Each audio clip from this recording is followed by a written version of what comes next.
Assalamualaikum warahmatullahi wabarakatuh. Perkenalkan, nama saya Intania Dinda Febrianti, mahasiswi Universitas Negeri Semarang, jurusan Pendidikan Guru Sekolah Dasar, dengan NIM 14014214446. Pada video kali ini disusun untuk memenuhi tugas mata kuliah Konsep Dasar IPA oleh dosen pengampu Ibu Dr. Sri Sulistyorini MPD. Baik, untuk pembahasan video kali ini, saya akan menjelaskan mengenai sistem peredaran darah. Makhluk hidup memerlukan oksigen, makanan, serta hasil metabolisme yang sisanya akan diangkut dan diedarkan dalam tubuh melalui sistem peredaran darah. Jadi, sistem peredaran darah adalah suatu sistem organ yang fungsinya untuk memindahkan zat ke sel dan dari sel. Sistem ini menjamin kelangsungan hidup organisme. Oleh karena itu, sistem peredaran darah merupakan hal yang sangat penting bagi makhluk hidup. Makhluk hidup yang menjalankan sistem peredaran darah yakni manusia dan sebagian hewan saja, sedangkan pada tumbuhan tidak memiliki sistem peredaran darah. Baik, untuk materi yang pertama, saya akan menjelaskan mengenai sistem peredaran darah pada manusia. Sistem peredaran darah manusia memiliki peran yang sangat penting bagi manusia. Sistem peredaran darah atau disebut juga dengan sistem kardiovaskular itu terdiri dari berbagai organ yang memiliki fungsinya masing-masing. Sistem organ ini memiliki fungsi utama yakni untuk mengedarkan oksigen dan nutrisi ke seluruh sel dan juga jaringan tubuh. Sistem ini juga berperan dalam proses metabolisme. Selain mengedarkan oksigen dan juga nutrisi, sistem peredaran darah manusia memiliki berbagai fungsi penting lainnya, seperti menjaga suhu dan pH tubuh agar tetap stabil, mempercepat proses pemulihan luka atau cedera, mempertahankan kinerja dan fungsi berbagai sistem organ di dalam tubuh, mengeluarkan sisa proses metabolisme, contohnya seperti karbon dioksida melalui paru-paru, kemudian menyalurkan berbagai hormon ke seluruh tubuh, mengangkut nutrisi yang diperlukan untuk metabolisme tubuh dari sistem pencernaan, dan membawa sisa metabolisme ke ginjal untuk dibuang, kemudian mengedarkan oksigen dari paru-paru ke seluruh tubuh dan mengangkut karbon dioksida, sisa aktivitas sel dari tubuh ke paru-paru untuk dibuang, dan yang terakhir itu untuk mengangkut sistem kekebalan tubuh. Dalam sistem peredaran darah, di dalam sistem peredaran darah itu ada 3 komponen yang penting dalam tubuh yang terlibat, yakni ada darah, jantung, dan juga pembuluh darah.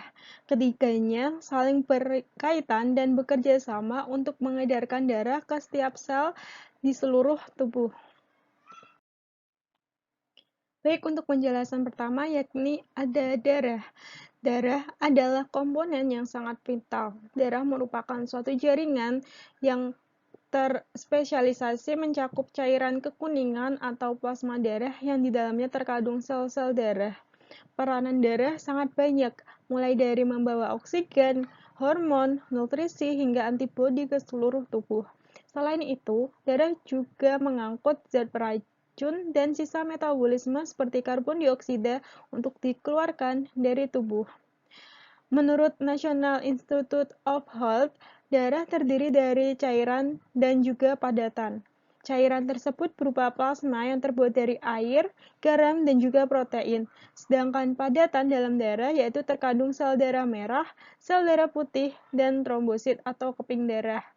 Komposisi susunan dalam darah meliputi 55% plasma darah, 45% sel-sel darah yakni eritrosit, leukosit, dan juga trombosit.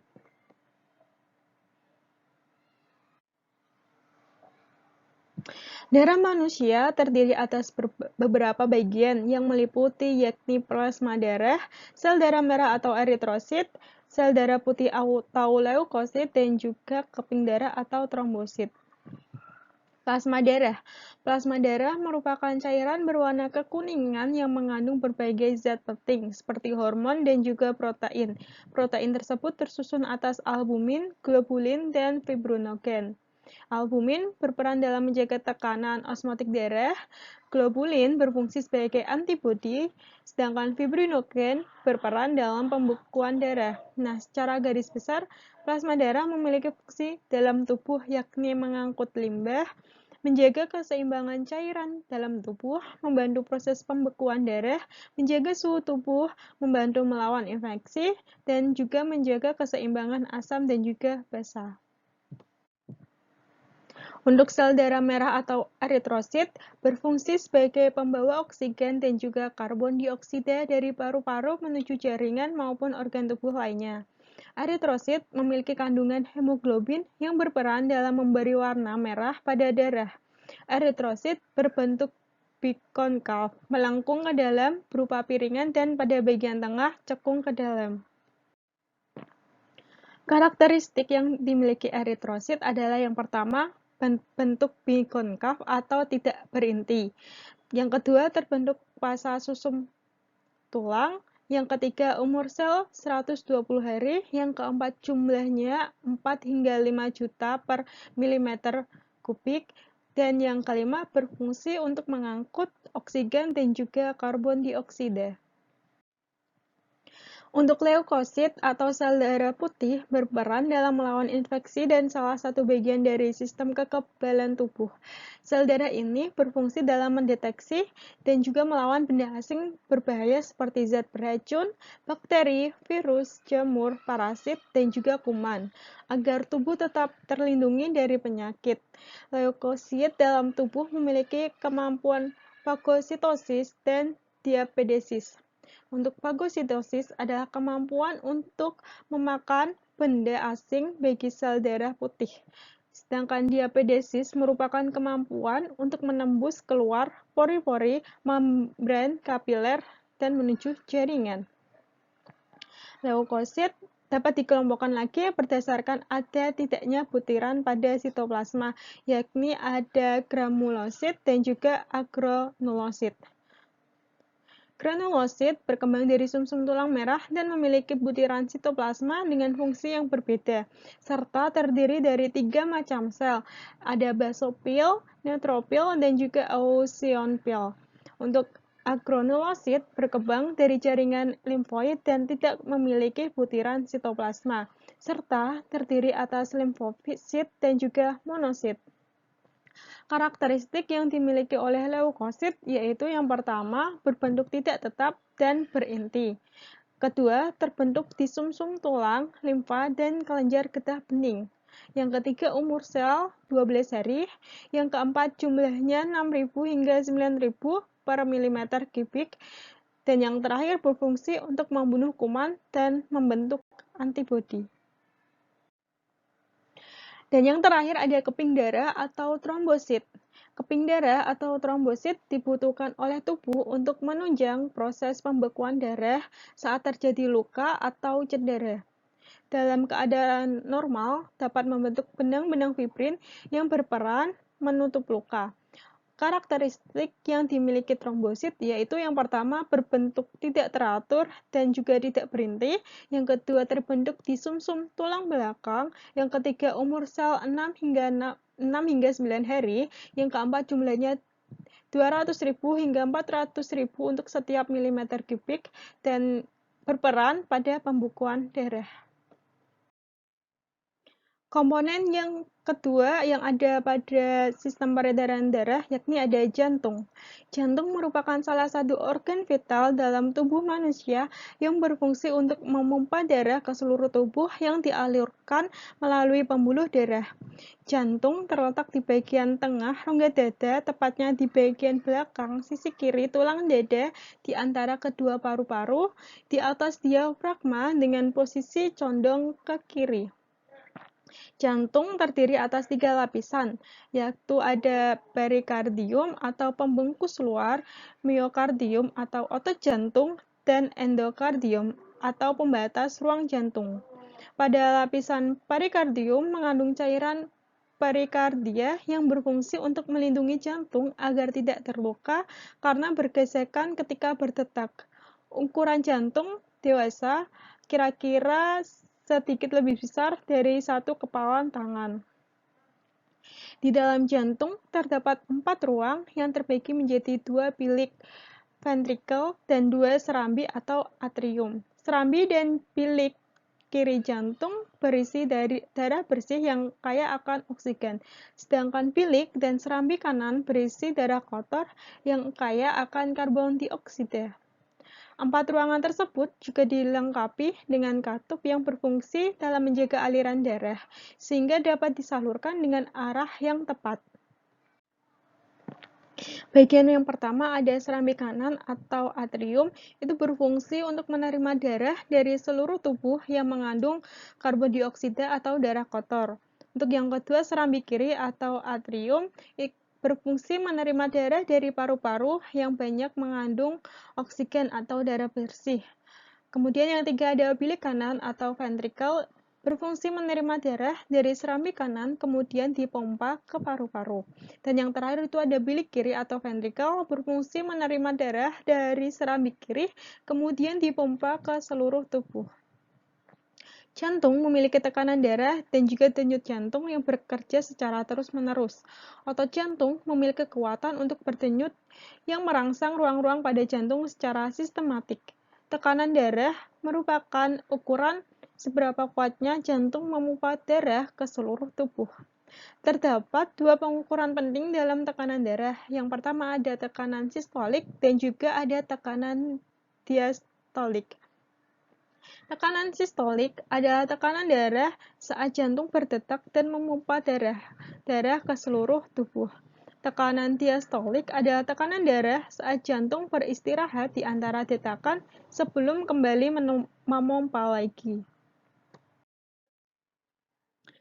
Baik, untuk komponen yang ketiga ada pembuluh darah.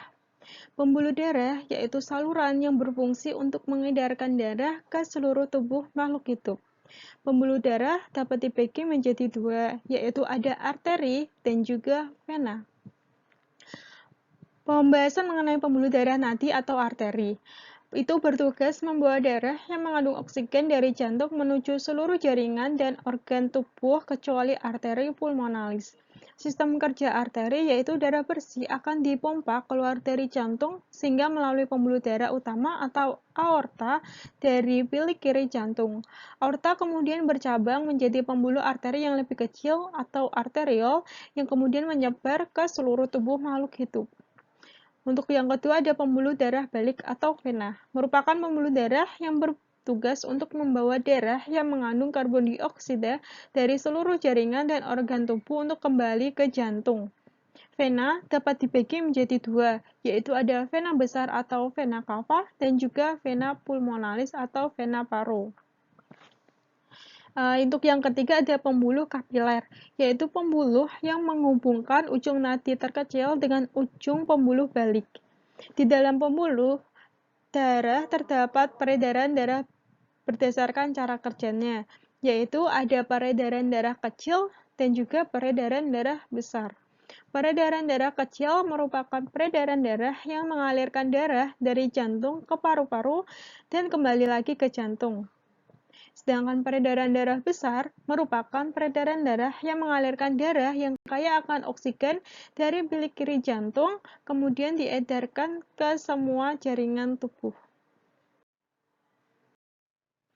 Selanjutnya, saya akan menjelaskan mengenai mekanisme sistem peredaran darah.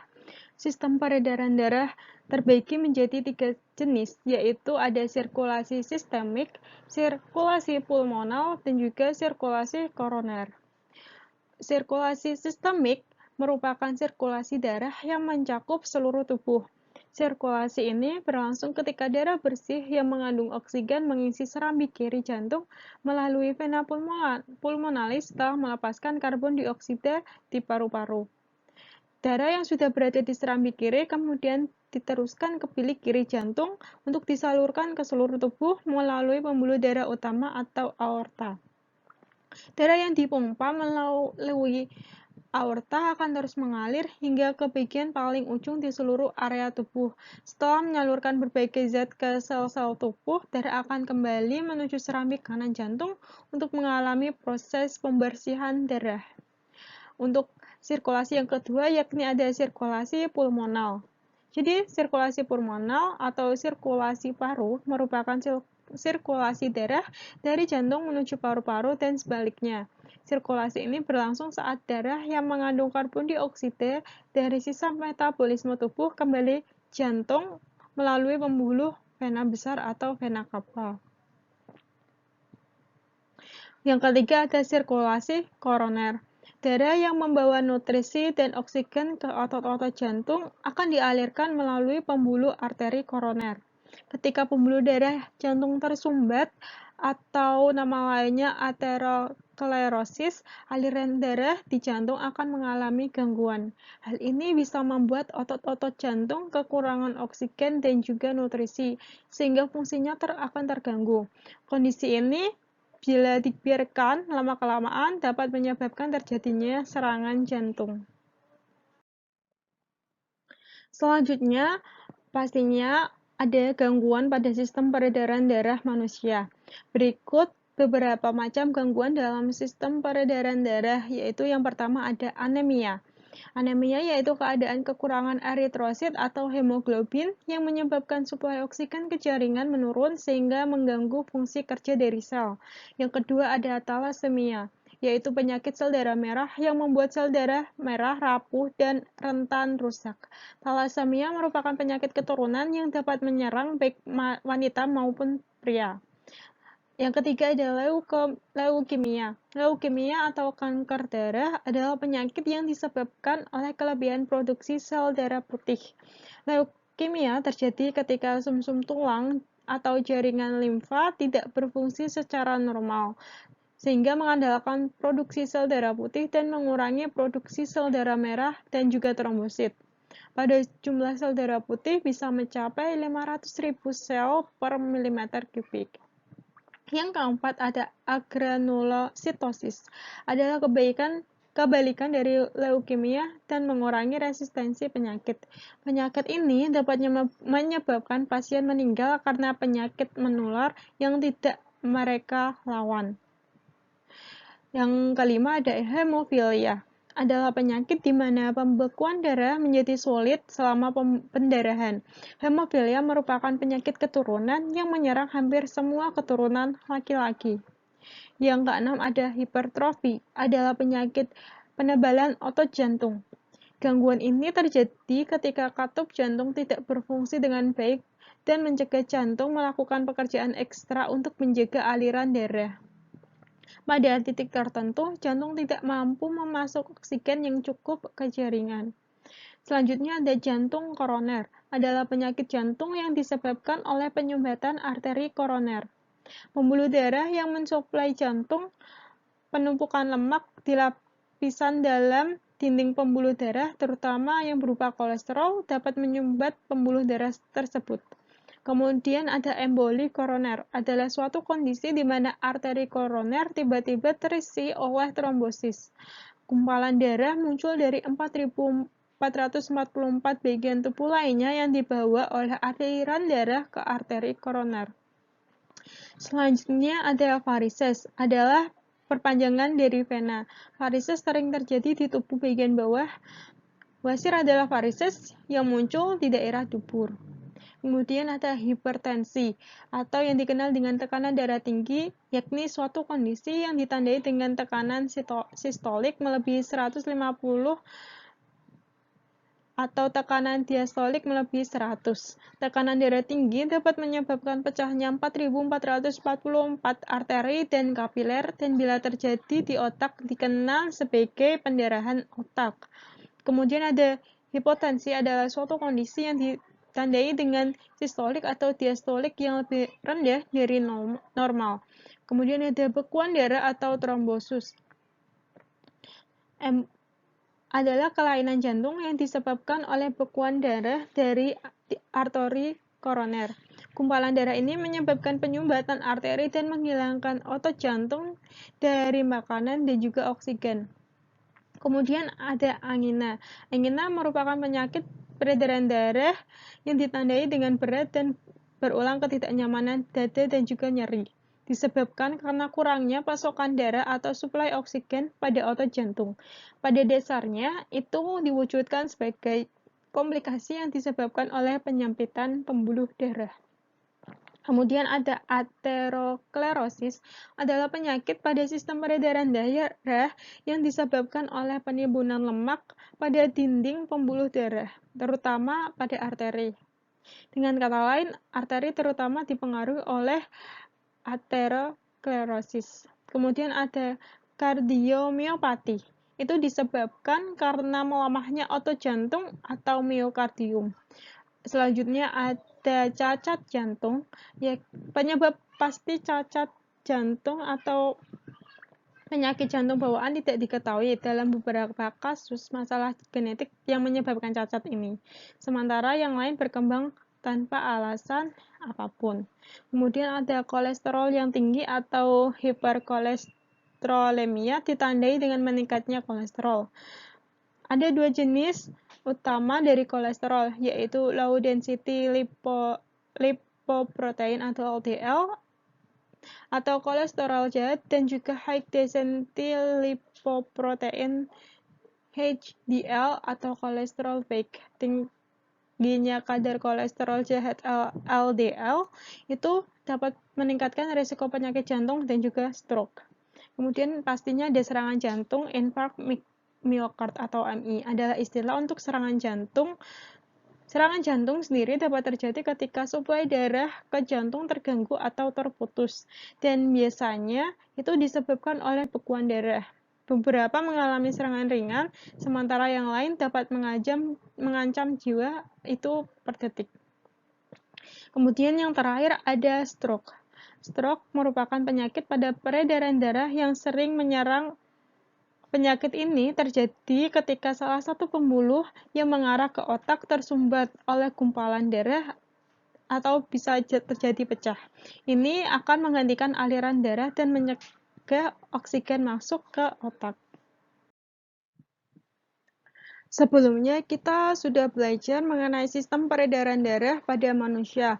Untuk sekarang kita akan belajar mengenai sistem peredaran darah pada hewan. Jadi, di dalam sistem peredaran darah pada hewan itu terbagi menjadi dua sistem, yaitu ada sistem peredaran darah terbuka dan juga ada sistem peredaran darah tertutup. Nah, untuk penjelasan mengenai sistem peredaran darah terbuka. Sistem peredaran darah terbuka ditandai dengan adanya campuran darah dan juga air di dalam rongga tubuh atau di dalam ruang antar jaringan. Darah dalam sistem peredaran darah terbuka mengandung pigmen yang dihembuskan seperti hemosianin, hemoglobin, atau jenis interior lainnya, tetapi umumnya hampir tidak berwarna. Beberapa spesies hewan yang bersirkulasi terbuka termasuk ada Arthropoda, Annelida, Echinodermata, dan juga moluska. Aliran darah dalam tubuh hewan disebabkan oleh tekanan dari jantung, namun strukturnya sangat sederhana.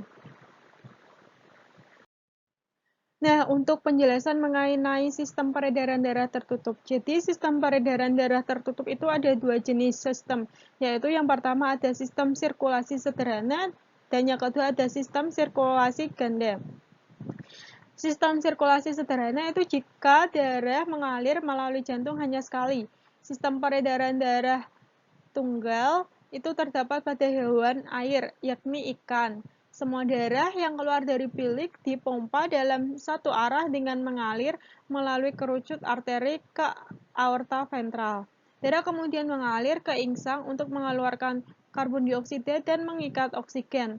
Selain itu, darah dibawa ke setiap bagian tubuh melalui beberapa cabang yang dihubungkan oleh arteri dan juga kapiler. Selain itu, darah akan dikumpulkan di vena cava dan mengalir menuju sinus sampai resiko dikosongkan ke foyer dan dikembalikan ke bilik. Dari sini kita dapat menyimpulkan bahwa darah mengalir melalui jantung hanya sekali. Oleh karena itu, aliran darah ini disebut sebagai peredaran darah tunggal.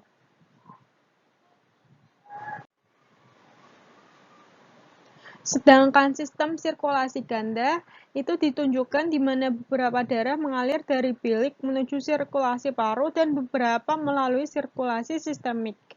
Darah teroksigenasi kembali ke jantung melalui vena pulmonalis ke atrium kiri dan dikirim ke ventrikel. Hal ini terjadi pada sirkulasi arterial pulmonalis setelah pertukaran gas. Dalam sirkulasi sistemik, darah dan ventrikel mengalir melalui arteri atau aorta besar, bercabang menjadi arteri dan menghubungkan ke seluruh bagian tubuh dan dilanjutkan oleh kapiler. Dan yang terakhir ada sirkulasi vertebrata. Sirkulasi vertebrata dibagi lagi menjadi 3, yaitu ada sirkulasi amfibi, ada sistem peredaran darah reptil, dan juga sistem peredaran darah unggas dan juga mamalia. Untuk sirkulasi amfibi itu terdiri dari ruang dan 2 atriosfer. Sebagian darah yang keluar dari ventrikel melewati sirkulasi pulmonal. Sebagian darah yang keluar dari bilik ini dimulai di dasar aorta melewati sirkulasi sistemik yang disebut kerucut arteri dan kemudian beredar ke seluruh tubuh. Untuk sistem peredaran darah reptil memiliki sistem peredaran darah yang sangat mirip dengan sistem peredaran darah amfibi. Perbedaannya itu terletak pada sirkulasi sistemik yang berada pada kedua arkus aorta, yaitu arkus aorta kiri. Dan yang terakhir itu ada sistem peredaran darah unggas dan mamalia. Sistem peredaran darah unggas terdiri dari jantung dan pembuluh darah. Jantung sekelompok burung ditutupi dengan sejenis membran yang disebut perikardium. Jantung burung dibagi menjadi 4 bagian khusus, termasuk atrium kanan, atrium kiri, ventrikel kiri, dan juga ventrikel kanan. Kita sudah berada di penghujung materi mengenai sistem peredaran darah. Jadi dapat kita simpulkan bahwasanya sistem peredaran darah manusia terdapat beberapa komponen-komponen penting. Dalam sistem peredaran darah ada 3 komponen dalam tubuh yang terlibat, yaitu ada darah yang tersusun atas plasma darah, eritrosit dan juga leukosit, pembuluh darah yang tersusun atas pembuluh darah arteri dan juga vena, dan kapiler, dan yang ketiga itu ada komponen jantung. Ketiganya saling berkaitan dan bekerja sama untuk mengedarkan darah ke setiap sel-sel di seluruh tubuh. Kemudian terdapat 3 mekanisme dalam sistem peredaran darah manusia, yaitu ada sistem sistemik, sistem pulmonalis, dan juga sirkulasi koroner. Sedangkan pada sistem peredaran darah hewan itu terdapat 2 sistem, yaitu sistem peredaran darah terbuka dan juga sistem peredaran darah tertutup. Dan yang terakhir mengenai sirkulasi vertebrata itu ada 2, yaitu ada 3, yaitu ada sirkulasi amfibi, sirkulasi peredaran darah reptil, dan juga sistem peredaran darah unggas dan mamalia. Sekian materi yang dapat saya sampaikan. Apabila terdapat kesalahan dalam pengucapan dan pembuatan, saya mohon maaf. Wassalamualaikum warahmatullahi wabarakatuh.